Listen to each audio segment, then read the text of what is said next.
সংস্কারের অভাবে বেহাল রাস্তা, বৃষ্টিতে অবস্থা আরো খারাপ হয়েছে। রোগী থেকে ছাত্রছাত্রী এবং সাধারণ মানুষের যাতায়াতের অযোগ্য হয়ে উঠেছে।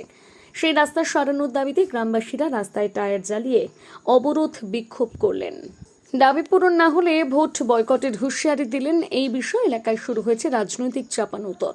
ঘটনা পূর্ব মেদিনীপুর জেলার এগরা বিধানসভার সরিষা থেকে মিরগোদা পর্যন্ত রাস্তা, প্রায় 6 কিলোমিটার রাস্তার অবস্থা বৃষ্টিতে আরও খারাপ হয়েছে। খানা খন্দে ভরে গেছে রাস্তা, ফলে চরম সমস্যায় পড়েছেন স্থানীয় বাসিন্দারা। প্রতিদিনই দুর্ঘটনা ঘটছে। স্কুল ছাত্রী, অফিস যাত্রী, এমনকি গুরুতর রোগীরাও রাস্তায় পড়ে আহত হচ্ছেন। পরিস্থিতি এমন যে রাতে অ্যাম্বুলেন্স ডাকলেও কেউ আসতে চায় না। দোলনায় করে রোগী নিয়ে যেতে হয় বলে স্থানীয়দের দাবি। বারবার প্রশাসনকে জানালেও কোনো সুরাহা হয়নি বলে এলাকাবাসীর অভিযোগ। তাই রাস্তার উপর টায়ার জ্বালিয়ে বিক্ষোভ দেখান গ্রামবাসীরা। রাস্তার সংস্কার না হলে 2026 সালের বিধানসভা নির্বাচনের ভোট বয়কট করার হুঁশিয়ারি দেন বিক্ষোভকারীরা। এই রাস্তার বিষয় নিয়ে এলাকার বিজেপি ও তৃণমূলের মধ্যে শুরু হয়েছে চাপানোতর। তবে তৃণমূল, বিজেপি সহ সব দলের লোকেরাই এই রাস্তা ব্যবহার করে। তাই রাজনীতি সরিয়ে রেখে কবে রাস্তার হাল ফিরবে, আপাতত সেদিকে তাকিয়ে এলাকাবাসীরা। দুটো রাস্তাই জঘন্য থেকে জঘন্যতম অবস্থা। আপনারা জানেন যে এই যে মৃগজাগঞ্জ আছে, যেখানে ব্রিটিশ আমলে এখানে লবণ আইন অমান্য হয়েছিল, সেখানে এটা সবাই ঐতিহাসিক স্থান। এই রাস্তাতে শুধুমাত্র মানুষ নয়, এখানে সবচেয়ে বড় ব্যাপার হচ্ছে স্টুডেন্টরা যায়।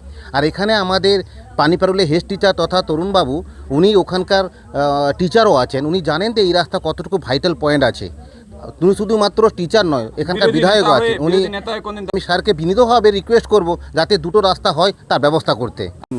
এই চাইছে রাস্তাটা আগে তাড়াতাড়ি হোক। কত কিলোমিটার রাস্তা বেহাল আছে এখান থেকে পুরো পানিফল থেকে মির্গোদা অবধি পুরো রাস্তা পুরোটাই। হ্যাঁ, পুরো রোগী টোগীও নিয়ে যাওয়া সমস্যা, মুশকিল। অ্যাম্বুলেন্স আসতে পারে না, ঢোকে না, ঢুকতে পারবে কি করে? ঢুকতেই পারে না, সব জায়গায় তো অবস্থা খারাপ। অসুস্থ হলে কীভাবে নিয়ে কাঁধে করে দৌড়াতে হবে নিজের অবস্থা, তাও মুশকিল। যদি কোথাও মানে স্লিপ করে পড়ে যাবেন বা জলে হলে তো তিনি রাস্তায় থেকে যাবেন, যেতে না, পৌঁছতে পারবেন না। আসলে এরা নতুন রাজনীতি করছেন। তাপস দে পঞ্চায়েত সমিতির বিরোধী দলনেতা, সেই অঞ্চলটা বিজেপির আছে এবং আজ পর্যন্ত 2 বছরেরও বেশি হয়ে গেছে গ্রাম পঞ্চায়েত, তারা কোনো প্রকার ডেভেলপমেন্টে কাজ করতে পারেনি।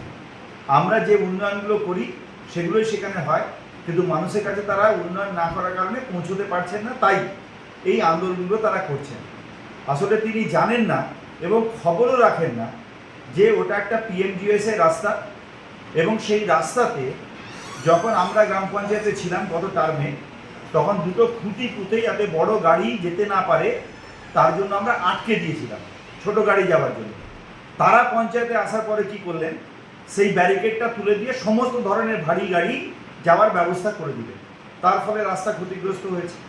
রাজ্যের সর্বোত্তম এবং পশ্চিম মেদিনীপুরের সর্বপ্রথম সমু ইঞ্জিনিয়ারিং ওয়ার্কস, হাসিমপুর, কেশিয়ারি, পশ্চিম মেদিনীপুর।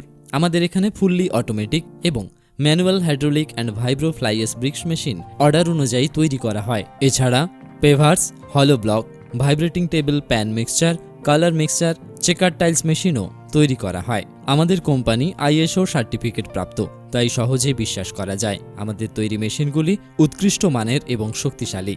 যোগাযোগ নাম্বার 7407436124। এছাড়া আমাদের এখানে মেইনটেনেন্স সার্ভিস এবং সমস্ত ধরনের পার্টস সুলভ মূল্যে পাবেন।